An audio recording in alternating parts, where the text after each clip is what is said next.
নিজের ডিভোর্সকে কেন্দ্র করে ডিভোর্স নামে নতুন সুগন্ধি ব্র্যান্ড চালু করে ফের আলোচনায় এসেছেন দুবাইয়ের আলোচিত রাজকুমারী শেইখা মাহারা। নেটিজেনদের মন্তব্য, বেশ কড়াগন্ধ হবে এই সুগন্ধির।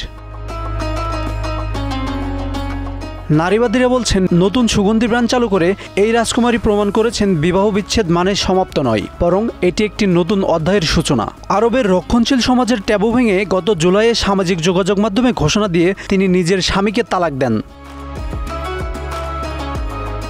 তার সেই নাটকীয় ডিভোর্স পুরো বিশ্বে এক আলোড়ন সৃষ্টি করে। সেই আলোচনার রেশ কাটতে না কাটতেই ডিভোর্স নিয়ে আবারও ভক্তদের সামনে রাজকুমারী। ঘনিষ্ঠজনরা বলছেন, এটি সাধারণ কোনো সুগন্ধি ব্র্যান্ড নয়, এর পিছনে রয়েছে প্রতিবাদী এক উদ্দেশ্য।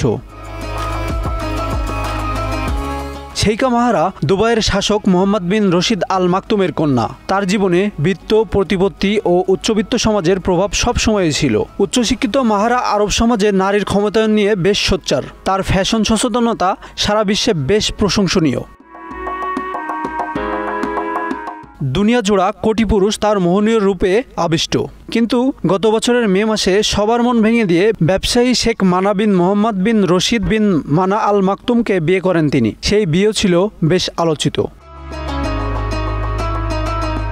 সেই পরিবারে তার একটি সন্তানও রয়েছে। কিন্তু হঠাৎ করেই গত জুলাই মাসে নাটকীয় এক ঘটনার জন্ম দেন তিনি, বিবাহ বিচ্ছেদ, যা সাধারণত ব্যক্তিগতভাবে করা হয়। কিন্তু মাহারা তা ঘোষণা দেন জনসম্মুখে, ইনস্টাগ্রামের মতো সামাজিক যোগাযোগ মাধ্যমে। তার এই সিদ্ধান্ত আরব সমাজের নারীর ক্ষমতায়নের প্রতীক হয়ে দাঁড়ায়।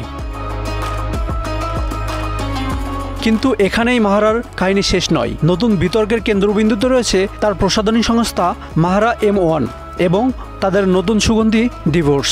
কালো কাচের বোতল এবং সাদা ইংরেজি হরফে লেখা ডিভোর্স।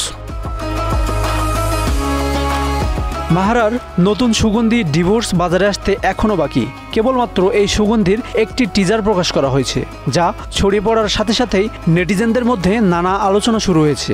অনেকেই বলছেন নতুন এই সুগন্ধির ঘ্রাণ হবে অনেক কড়া, আবার অনেকেই জানতে চান এই সুগন্ধির এমন নামের পিছনের রহস্য।